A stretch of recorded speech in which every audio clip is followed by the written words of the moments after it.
নমস্কার, আমি শেফ জয়ন্ত ব্যানার্জি আর আপনারা দেখছেন সিজেস কিচেন।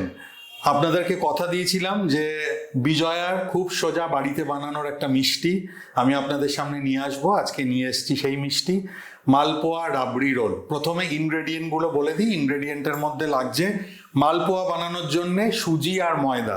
বাড়িতে প্রমাণ সাইজের কাপ থাকলে সেই কাপের 1 কাপ সুজি 1 কাপ ময়দা ইকুয়াল কোয়ান্টিটি আমি 100 গ্রাম করে ইউজ করছি। তো মালপোয়ার ব্যাটারটা বানানোর জন্যে আমি সুজি আর ময়দা একটা পাত্রে ঢেলে নিচ্ছি।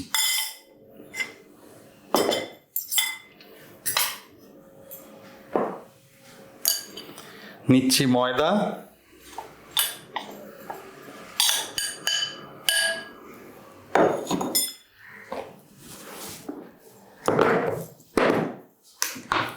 নিচ্ছি সুজি,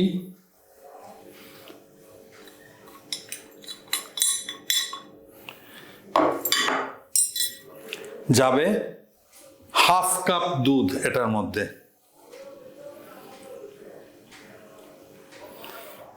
আর 1/2 কাপ জল।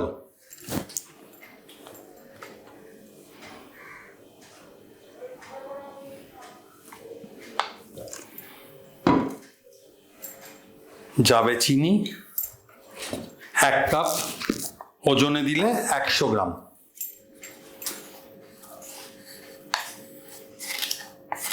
চিনির পরিমাণটা একটু বেশি দিলাম, কারণ পরে মালপোয়াতে আমরা বাড়িতে যেটা করি রসের মধ্যে বা সুগার সিরাপের মধ্যে এটাকে সোক করি, আমি সেটা করব না। সেই জন্য ব্যাটারটার মধ্যেই আমি একটু বেশি চিনি দিয়ে মিষ্টির ভাগটা একটু বেশি রাখলাম। এটাকে খুব ভালো করে মেশাতে হবে।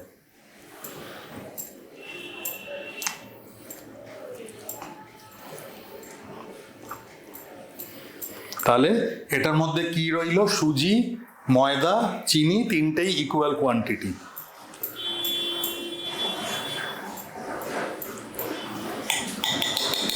তিনটে মোটামুটি মিশে গেছে। এটাকে খুব ভালো করে মেশানোর জন্য ইউজ করব বিটার বা ডাল, ভালো করে গুলে যাওয়ার জন্যে, সেদ্ধ হওয়ার জন্যে ডালের কাটা, যেটা আমরা বাড়িতে ইউজ করি। ওটা দিয়ে খুব স্মুথ হয় ব্যাটারটা। তো আমরা ব্যাটারটাকে খুব ভালো করে, যাতে না কোনো লাম্প বা দানা থাকে, সেই জন্য আমি খুব ভালো করে এটাকে মিক্স করে রাখবো। আর আমি একটু টুইস্ট আনার জন্য, যেহেতু এটা মিষ্টি, একটু টুইস্ট আনার জন্য ক্রাশ ব্ল্যাক পেপার দেবো, গোলমরিচটাকে ক্রাশ করে রাখা। এটা জাস্ট 1 টিস্পুন। তাহলে একটু টুইস্ট হবে আর ঝাল আর মিষ্টির ব্যালেন্সটা ঠিক হবে। দিয়ে দিলাম গোলমরিচ। তাহলে এর মধ্যে সুজি, ময়দা, চিনি আর গোলমরিচ, এই 4টে ইনগ্রেডিয়েন্ট সুন্দরভাবে মিক্স হচ্ছে। আর এক্সট্রা ফ্লেভারের জন্য দেব মৌরি। মৌরিটা আমি ড্রাই রোস্ট করেছি, শুকনো খোলায় টেলে নিয়েছি। আমি অনেক সময় বাড়িতে করি, শুকনো খোলায় টেলে নেওয়ার পরে সেটাকে একটুখানি গুঁড়ো করে দিই। এবার যেহেতু এটাতে আমি গোলমরিচ গুঁড়ো দিলাম, তাই মৌরিটা আর গুঁড়ো করে দিইনি। ড্রাই রোস্ট করে আমি গোটা মৌরি দিয়েছি, এর একটা ফ্লেভার আসবে।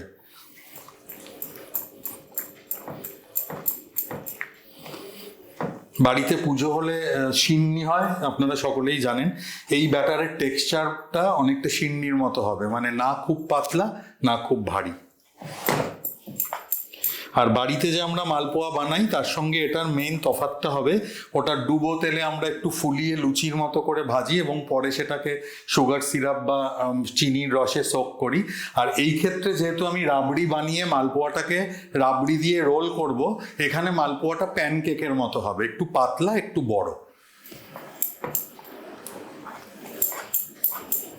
খুব সুন্দরভাবে মিশে গেছে। এবার আমরা সকলেই জানি যে সুজি দেওয়া জিনিস কিছুক্ষণ না ভেজালে সুজিটা ফোলে না, তার টেক্সচারটা প্রপার আসে না।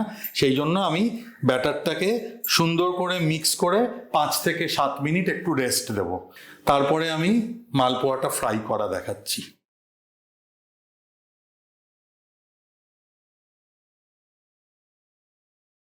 ব্যাটারটা বানিয়ে 10-12 মিনিট মতো সোক করে রাখা, এর মধ্যে সুজিটাও ফুলে গেছে এবং প্রপার একটা টেক্সচার হয়ে গেছে ব্যাটারটার। এবার এই ব্যাটারটা দিয়ে মালপোয়া মানে প্যানকেকের আকারে বানাবো আমি, সেটা দেখিয়ে নিচ্ছি। প্রথমেই অন করে দেবো গ্যাস।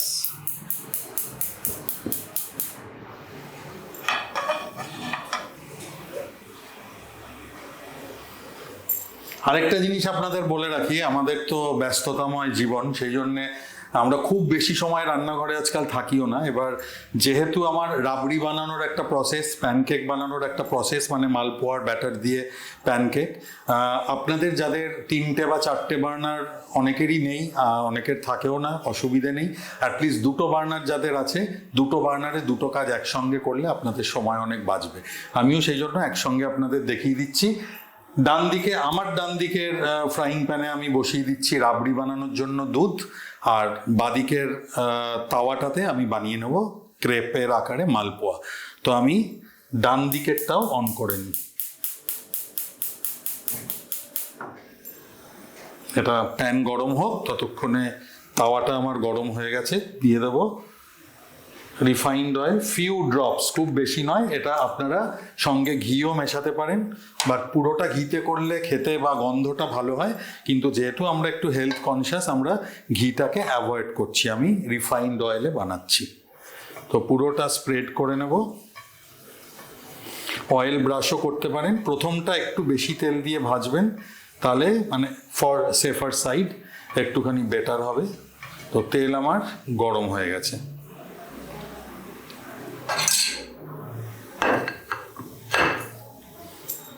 এদিকে ফ্রাইং প্যানও গরম। আমি এখানে দিয়ে দিচ্ছি 1/2 লিটার দুধ।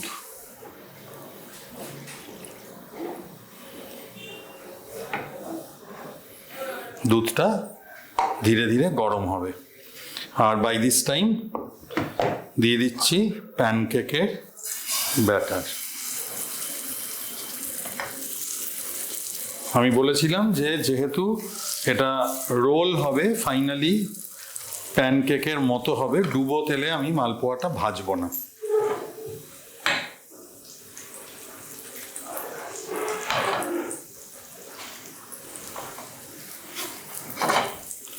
একটা দিক ভাজা হয়ে গেলে ওটাকে উল্টে আরেকটা দিক ভাজতে হবে।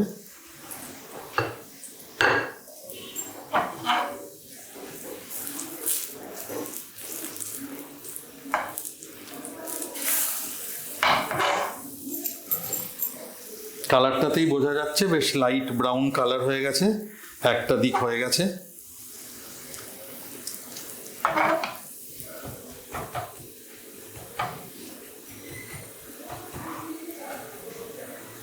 এরকম ভাবে আমরা একটা একটা করে মালপোয়া ভেজে নেব। ধীরে ধীরে এক এক করে অনেকগুলো মালপোয়া আমি বানিয়ে নিলাম ক্রেপের আকারে, প্যানকেকের আকারে। এবার আমি ফুল কনসেন্ট্রেট করছি রাবড়িটার দিকে। রাবড়ি বলতে আপনারা বাজারে যেরকম দেখেন যে লেয়ার করা করা রাবড়ি, এটা ঠিক তাই নয়, বাড়িতে বানানো ক্ষীর বলতে পারেন। সেই ক্ষীরটা বানানোর জন্য আমার এখানে 1/2 লিটার দুধ রয়েছে। এতে দিয়ে দেব, আমি আন্দাজেই দিচ্ছি, যাবে 100 গ্রাম চিনি, কারণ মালপোয়াটার মধ্যেও কিন্তু মিষ্টি আছে। দিয়ে দেব চিনি, আর দিয়ে দেবো গ্রেট করে রাখা খোয়া। সেটা কিন্তু আমার একটু বেশি আছে, 200 গ্রাম আছে, ঠিক আছে? 200 গ্রাম গ্রেট করে রাখা খোয়া। এই খোয়াটা দিয়ে কনসিস্টেন্সিটা ঠিক হবে। এবার এটা কন্টিনিউয়াস নাড়তে হবে, নাহলে কিন্তু দুধটা তলার দিক থেকে লেগে যাবে, ঠিক আছে? দুধের কোয়ান্টিটিটা রিডিউস হবে, তার সঙ্গে খোয়াটা মেল্ট হয়ে একটু টাইট হবে, ক্ষীরের একটা টেক্সচার হবে। তখন ওটাকে বন্ধ করব, এবং বন্ধ করার আগে আমি কয়েকটা ছোট এলাচ একটুখানি থেতো করে এটার মধ্যে দিয়ে দেবো ফর ফ্লেভার।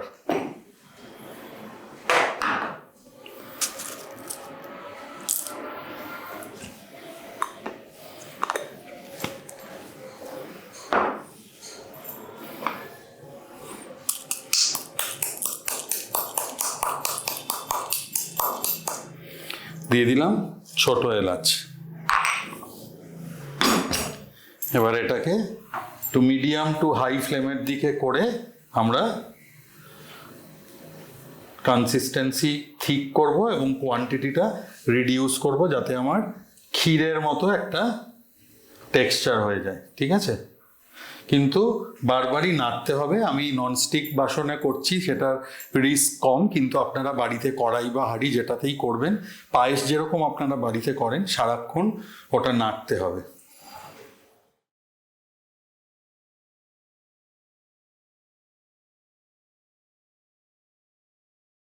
দুধ, খোয়া, চিনি সব দিয়ে দুধ থেকে ফাইনালি ক্ষীর তৈরি হয়ে গেল। টেক্সচার একদম টাইট হয়ে গেছে। এবার এটা একটুখানি ঠান্ডা হওয়ার জন্য আমি প্যানেই রাখলাম। আর এখন কন্টিনিউয়াস নাড়ানোর প্রয়োজন নেই, বিকজ ফ্লেম আমি বন্ধ করে দিয়েছি। তো আমার কাছে বেশ কয়েকটা মালপোয়া রয়েছে প্যানকেকের আকারে, আর আমার কাছে রয়েছে ক্ষীর, যেটা দুধটাকে রিডিউস করে তার মধ্যে খোয়া এবং চিনি দিয়ে ছোট এলাচ থেতো করে দিয়ে রেডি করেছি। এবার একটা একটা করে আমি ক্ষীর স্প্রেড করব মালপোয়াগুলোতে আর রোল করব, সেইটা আপনাদেরকে দেখাচ্ছি।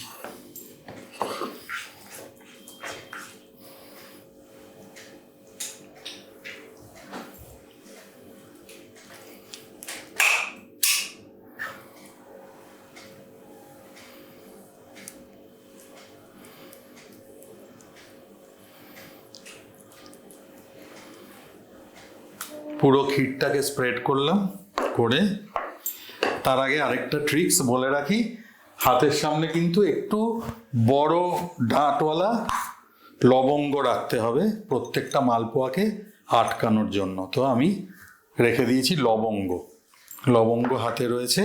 আর যেটার মধ্যে আমি প্লেটিং করব সেটাকেও আমি হাতের সামনে রাখলাম, তাহলে কি হবে আমার সুবিধা হবে মুড়তে। এবার একটা করে মালপোয়া আমি প্রপার ওয়েতে মুড়ব, দেখতে কিন্তু অনেকটা পাটিসাপটার মতো।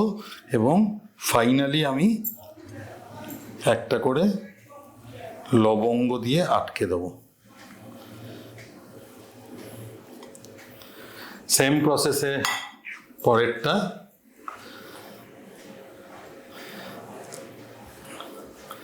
রাবড়িটাকে স্প্রেড করে দিচ্ছি মালপোয়ার উপরে।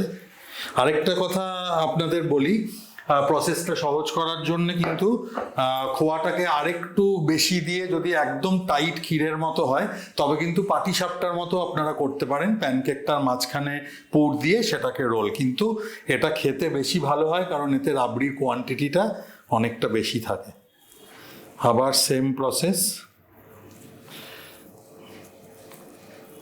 মুড়ে দিলাম, দিয়ে দেব একটা করে লবঙ্গ।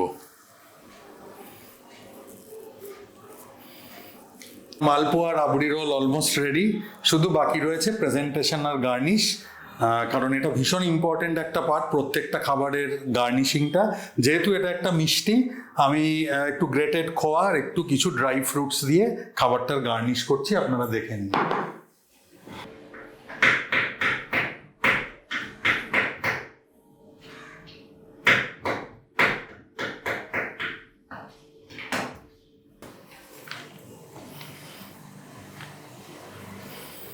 দিয়ে দিলাম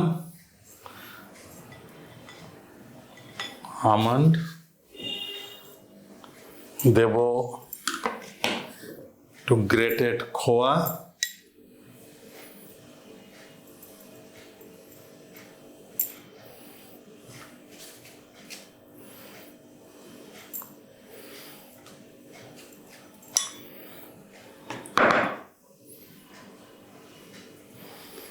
আর দিয়ে দেবো